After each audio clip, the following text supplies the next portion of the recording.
¿Qué tal? ¿Cómo le va? Nueva edición de Hola Doctor.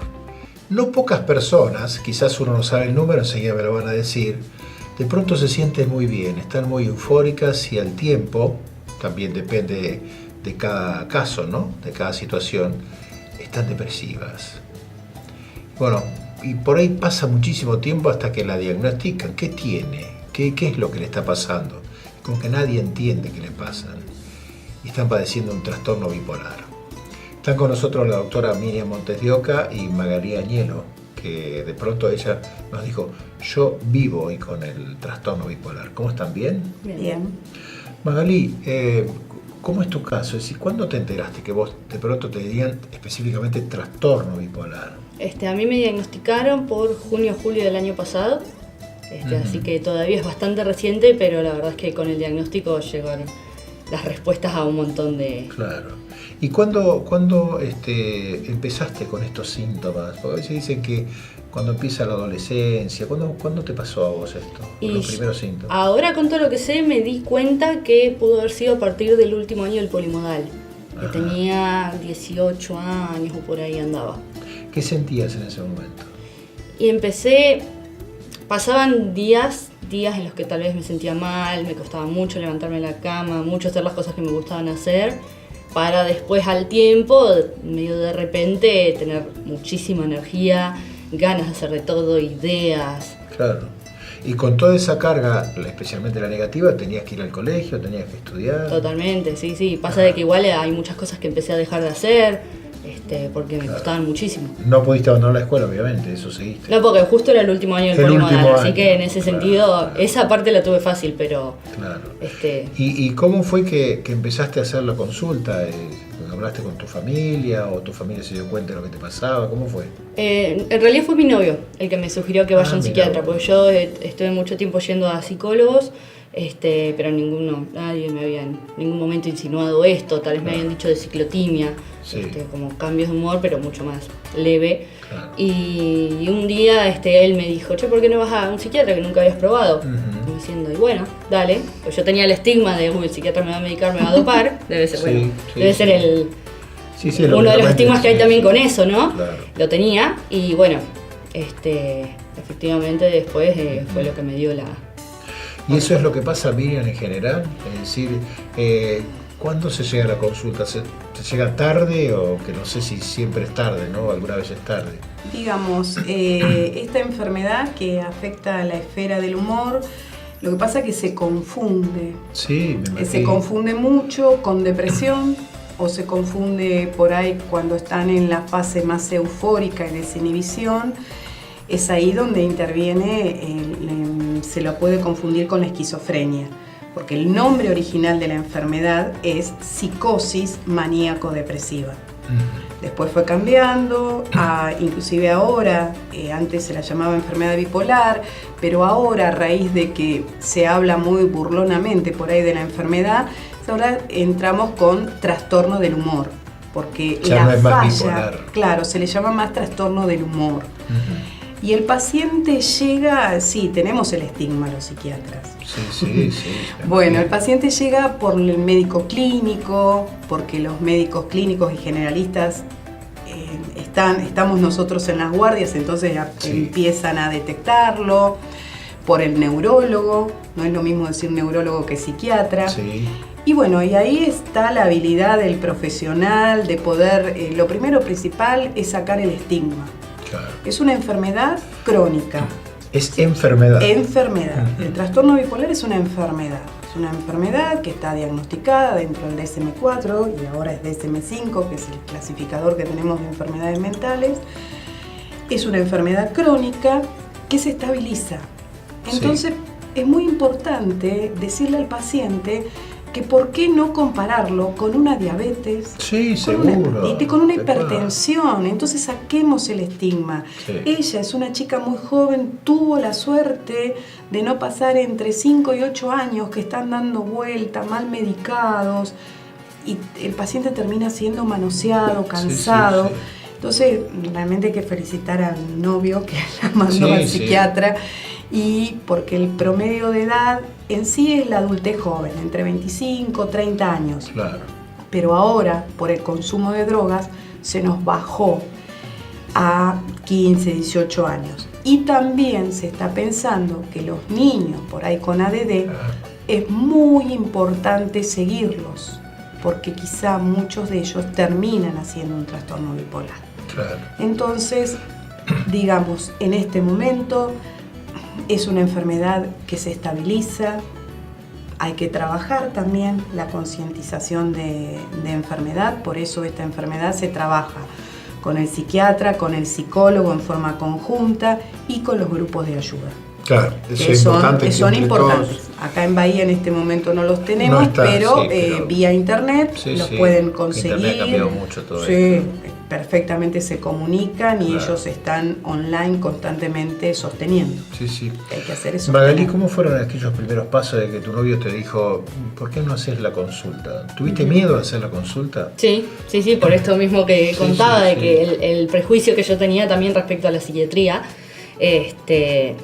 Y en un principio tuve un mal diagnóstico, me dieron un mal diagnóstico. ¿Qué te habían dicho que tenías? Ciclotimia. Y me medicaron con un antidepresivo. Ajá. Que después, cuando me dieron trastorno bipolar, porque el antidepresivo al principio anduvo bárbaro, pero llegó un punto en el que hasta me empeoró, puedo decir que me empeoró, sí.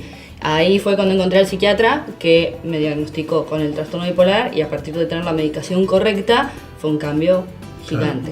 ¿Y cómo era la relación tuya en la escuela, ¿no? con tus compañeros, con tus amigos y demás? Es decir, porque no debe ser fácil de pronto que te admitan que vos no estás bien. Eso no lo viví porque yo en el periodo en el que no estuve en tratamiento, claro, ahí eso fue al final y después había empezado una carrera en las escuelas visuales, pero justo fue el año en el que estuve un pico de sentirme bárbara. Entonces, claro, cuando te sentís bien no pensás ni en buscar ayuda, porque ¿para qué? Claro, el tema es cuando volvés a bajar, ahí es cuando... ¿Cómo es sentirse bien y cómo es sentirse mal? Es decir, en la etapa que vos estás eufórica, ¿qué de pronto qué haces que no haces después, no? Y en las etapas de euforia se me ocurren muchísimas ideas, la cabeza no te para de trabajar. No me podía concentrar, yo pensé que era algo mío, de que yo no sé por qué no me podía concentrar y cuando empecé el tratamiento de repente pude volver a leer. Yo no podía leer nada de corrido porque mi cabeza se iba para otro lado. Energía, empezás a dormir menos porque querés hacer cosas. Sí, me imagino. Compra compulsiva, esa también es una que me ha pasado, increíble cuando me dijeron que era un síntoma. Y eso respecto a la euforia. Después también pasa de que te vuelves un poco más irritable, ya si alguien me lleva a la contra cuando estoy ahí... Eso me puede precipitar a caerme de nuevo. Y ya la parte de la depresión, esa empieza con cosas como que te cuesta levantarte de la cama, sentirte pensamientos negativos, pensamientos intrusivos, negativos. Y la peor parte para mí es cuando llegas a la apatía, cuando ya nada te importa. No te importa nada. Llega un punto en que ya no entendés por qué haces lo que haces. Yo sé lo que me apasiona, pero en ese momento no lo puedo entender. No le encontrás sentido. Exacto. Es habitual esto, ¿no, Miriam? Tal cual, como lo dice ella. Claro. En las dos fases de la enfermedad, lo que pasa es que hay un montón intermedias, pero las dos fases son la de la manía y la de la desinhibición. Sí. Si buscamos, hay una película, Mr. Jones. Sí. Ahí, esa película es estupenda, con Richard Gere, donde hay una escena donde quiere imitar a un avión, esa es porque es sumamente riesgosa, porque se arriesgan a todo, a andar a alta velocidad, entonces sumamente peligrosa. Esa es la de euforia. La de euforia, que generalmente ahora se ve cada vez menos, porque se ve lo que se llama una hipomanía, poquito menos, donde no se duerme, se habla mucho. Generalmente son monólogos, pues no se los puede interrumpir. ¿No conviene interrumpirlos? No. Sí, no se puede. Sí. Bueno, la cabeza va a mucha velocidad. Cuando logramos hacerlo dormir, la cabeza no para. Entonces, todo es en más.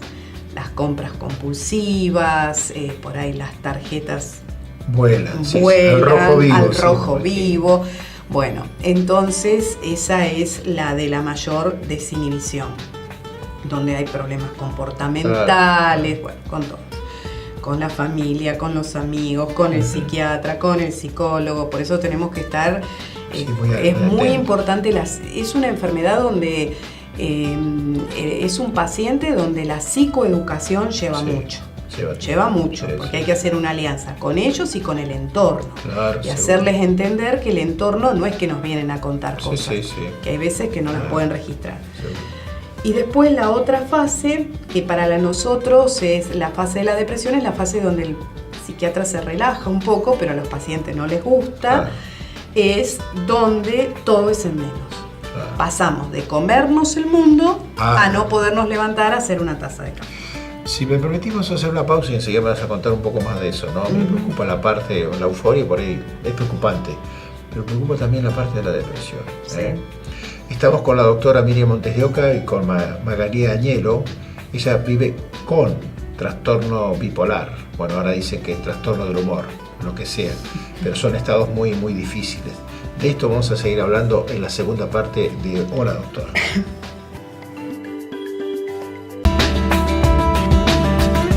Segunda parte de Hola Doctor, estamos hablando de trastorno bipolar o trastornos del humor, como se suele decir ahora, ¿no? Y la doctora Montes de Oca recién me hablaba de la parte depresiva, ¿no? Hablamos recién de la parte eufórica o de la parte depresiva. Saltamos de una punta a la otra. Sí, con todos los intermedios que hay, pero en la depresión hay algo. En esta enfermedad los pacientes, cuando enseñamos a que se conozcan, tienen pródromos. Como en la epilepsia, que a veces hay pródromos, bueno, y ellos empiezan a sentir. Cuando se empiezan a conocer, empiezan a sentir cuando se van arriba y cuando se piensa en ir abajo. Especialmente cuando se van abajo, no quieren saber nada porque es una de las peores partes. Hay todo es inhibición. ¿Para qué levantarse? Pero no lo pueden frenar. No lo pueden frenar, entonces el paciente da sensación, yo a veces le digo, parecen amebas, porque es como que se arrastran y uno también, y además llega un momento de que yo ya no lo soporto más y es donde empiezan a aparecer las ideas de eliminación, de suicidio. Entonces hay que estar muy atentos, hay que estar no encima, al lado del paciente, al lado, acompañarlo, entenderlo, porque ya cuando nosotros, es importante la alianza terapéutica, porque es una enfermedad crónica. Entonces cuando uno conoce a su psiquiatra, también es importante cuando están eutímicos que vengan una vez al año. Como cuando vamos al ginecólogo, cuando vamos a los controles, una vez al año. Y es tan reconfortante. Tengo pacientes estabilizados y es hermoso verlos, cómo van avanzando, cómo van logrando. Y realmente, y uno le enseña a dar pautas cuando se empiezan a sentir mal. Entonces ahí tenemos que explicar, como decía recién Magalí, que hay una medicación que es un esqueleto estable. Ese es el elenco estable, que se llaman estabilizadores del ánimo. Ese es el elenco estable. Y después tenemos invitados. Según qué fase es qué invitado voy a tener. Y el invitado viene y se va. Tal cual. Entonces, por ahí, doctora, ¿qué cantidad de medicación? Bueno, pero son los invitados, se van. Es un poco tiempo. Después, el elenco estable queda estable. Y es ahí donde se los educa. Cada uno, los enfermos bipolares parecen iguales, pero son como las huellas digitales. Son todos distintos. Dentro de FUBIP hay una persona que es muy importante, que es Dina Miste. Es una psicóloga bipolar, que ella vino acá a Bahía. Lo que nos enseñó, hay un síntoma que se repite en la fase depresiva y en la fase maníaca o hipomanía. Es la irritabilidad. Claro. ¿A vos te pasó, Magalí, esto de sentirte irritable? Que no soportás nada. En los dos estados. En los dos estados, tal cual. ¿Y cómo es la relación con la pareja, no? Porque si bien tu pareja te llevó, de alguna manera está al lado tuyo y tienes que soportar todos estos cambios de estados de ánimo. Te lo digo por tu pareja, inclusive por tu familia. Es importantísimo lo que ella dice, la psicoeducación. No solamente tal vez medicar a la persona y listo, ya está, sino de que aprenda todo lo que se pueda sobre la enfermedad. O sea, consciente de lo que te está pasando. Totalmente. Investigué muchísimo. Soy muy autodidacta, investigué mucho por mi cuenta, pero siempre considero que ponerle palabra a lo que te está pasando es lo que te cambia completamente cómo lo vivís. Y respecto a, por ejemplo, la familia o la pareja, es muy importante que entiendan de que cuando uno está contando qué le pasa, no tienen que juzgar. Porque uno en ese momento, sobre todo si justo estás pasando por un episodio depresivo y te sale a hablar, si te juzgan, La mayor parte de las veces es por desconocimiento. Te hace muy mal. Claro. Por eso es importante que el entorno cercano se informe también, no que esperen que uno mismo los informe, que también se informen ellos. Es importante que no te digan, che, ¿qué te pasa? Porque ya saben que no estás bien. Son cosas así, cada persona va a tener como distintos detonantes o cosas que va a evitar, es parte del trabajo que tiene que hacer uno mismo de conocerse, a ver qué le funciona, qué no. Sí. Y la doctora recién hablaba de los estados de ánimos cuando estás mal, y hablaba de casos extremos, ¿no? Al punto de decir, bueno, no tiene sentido mi vida. ¿En algún momento vos pensaste en terminar con tu vida? Sí. Las ideas de planear. ¿Cómo llegaste ahí a la punta del abismo y de pronto cómo conseguiste dar un paso atrás en lugar de dar uno adelante? La verdad, a mí en particular, pensar que no podría dejar a mis animales. Mira vos. A mis mascotas. Bueno, eso fue lo que me hizo decir... El ancla. Sí, exactamente. Eso fue. Y después... ¿Lo pensaste más de una vez? No muchas. Por suerte no muchas. Pero sí me pasó que cuando llegué a ese punto fue cuando me puse a buscar más ayuda todavía, porque apenas se me pasó un poquito, que uno puede ya decir, bueno, a ver, poner las cartas sobre la mesa, decir, hay algo que no está bien, eso me incitó a buscar mejor ayuda. Pero sí, lo viví. Miriam, en la etapa de euforia suele decirse que a veces, si es mujer, yo no sé cuánto hay de hombre y cuánto hay de mujer. Si hay más incidencia en uno o en otro. Hay distintos tipos de bipolaridad. Sí. Bipolaridad tipo 1 es donde predomina más la fase maníaca que la depresiva. Sí. Esa predomina más en hombres. En hombres que en mujeres. La bipolaridad 2 eufórica. Es la que hay más cubetas hacia abajo de depresión y hay leves hipomanías. Esa predomina más en la mujer. Sí. Después, uno de los más graves son los bipolares cicladores rápidos, donde en el mismo día cicla. En el mismo día. En el mismo día. Y que a veces eso sucede cuando se le suma consumo de droga seguro. Cuando, como recién dijo Magali, cuando se mal diagnostica y se mal medica. Claro. Los antidepresivos son un problema. Sí. Hay que tomarse el tiempo para hacer el diagnóstico. Acá yo tengo por ahí algunos test, algunas tablas, pero no tengo un estudio patognomónico que me diga, a ver, esto me da bipolaridad. Por ahí hay un mito, que es importante aclararlo, de, te pido un nivel de litemi y me va a dar bipolaridad. Sí. Primero y principal, el litio, a no ser que lo tomemos de afuera, no se puede medir, dar vestigio, porque no lo producimos. Claro. Entonces, únicamente se pide litemia cuando uno toma litio. Claro. Y le pregunto, ¿la euforia llega a, por ejemplo, en el caso de una mujer, de pronto decir, bueno, quiero mantener relaciones sexuales con quien venga? ¿Ha pasado? Porque afecta la conducta, hay una desinhibición. No es la persona que conocemos, no es nuestro hijo, no es nuestro papá, nuestra mamá, es otra persona la que tenemos. Me imagino qué complicación, ¿no? Porque de pronto queda para saber quién será papá. Sí, la realidad, ¿no? Eso hay que prever, digamos, en la psicoeducación es importante. Cualquier contagio que también puede llegar a tener. Sí, ¿no? ¿Y después se arrepiente de eso? Sí, hay veces hay conciencia y veces no, porque como esa desinhibición, el paciente puede estar en un estado psicótico, en el estado psicótico la persona tiene un juicio desviado, no comprende y no dirige. Claro.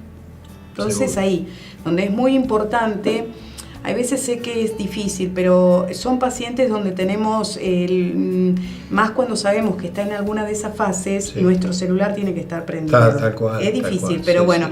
O si por ahí estamos de vacaciones o el profesional está en un congreso, nosotros tenemos las guardias. Nosotros tenemos una guardia en el Hospital Pena, donde los psiquiatras están juntos con los clínicos, los pediatras. Es un hospital que contiene, que están muy informados, y la otra guardia en privado es en la clínica Bahiense. ¿Cuál es tu situación actual? Vos hoy me dijiste, yo vivo con trastornos bipolares y vos sos consciente de eso. ¿Cómo estás hoy? Ahora la verdad que increíblemente estable. Ajá. Sí, eso lo agradezco ¿Y muchísimo. tus periodos de cambiar de la euforia a la depresión? Yo llegué al ciclado rápido. Al ciclado rápido. Sí, a causa del antidepresivo. Del antidepresivo. Fíjate vos cómo te había perjudicado eso, ¿no? Sí, porque antes la verdad mis cambios de ánimo eran mucho más prolongados en el tiempo. Claro. En cambio llegué a poder estar en un mismo día. Claro. ¿Y qué le dirías a alguien que de pronto vos se siente ahora que ve el programa y dice, uy, me parece que estoy atravesando por esa situación? ¿Qué le dirías? Que no tenga ningún miedo en buscar ayuda o en consultar, en ir a un psicólogo, a un psiquiatra, en lo absoluto, porque si ya cómo te estás sintiendo anímicamente te está afectando negativamente, o sea, si llegaste a eso, a que te afecte negativamente la vida cotidiana, que ya no te puedes comprometer o esas cosas, que no está para nada mal buscar ayuda. Claro. Miriam, desde el punto de vista psiquiátrico, psicológico, ¿qué le podemos decir a la gente que de pronto ve y dice, me parece... Lo fundamental es la consulta. Sí. No tener miedo, aliarse con, ya sea con la pareja, ingresar en internet. Uno de los lugares más importantes de internet es que yo les dejo la página que es www.fubipa.org.ar. Es la fundación que creó el doctor Alejandro Lagomarsino, que ya nos dejó. Es donde está toda la información, incluida la información legal. Qué bueno. Ingresen a esa página y ahí solitos se van a hacer el diagnóstico. Y a veces es necesario venir y decirle al profesional, tengo esto. Tal cual. Es fácil. Digamos, cuando están en esta página, en un grupo, ellos tienen un lema: problema compartido, problema diluido. Seguro. Es más fácil. Les agradezco mucho la visita, me alegro que estés bien. Miriam, por supuesto, siempre gracias. Bueno, gracias por invitar. No, por favor. Estuvimos con Miriam Montes de Oca, psiquiatra, y con Magalí Añelo, que está viviendo hoy, convive hoy con el trastorno bipolar o trastorno del humor, como suele decirse. Qué importante es lo que decían, ¿no? Recién, que hagan la consulta, que estén atentos. Para ellas, por supuesto, como siempre, un vinito de Brix, para que disfruten. Esto se puede tomar. Este programa lo puede ver en Hola-Doctor en el Facebook. Y la semana que viene volveremos con otro tema seguramente interesante. Hasta la semana que viene. Muchas gracias.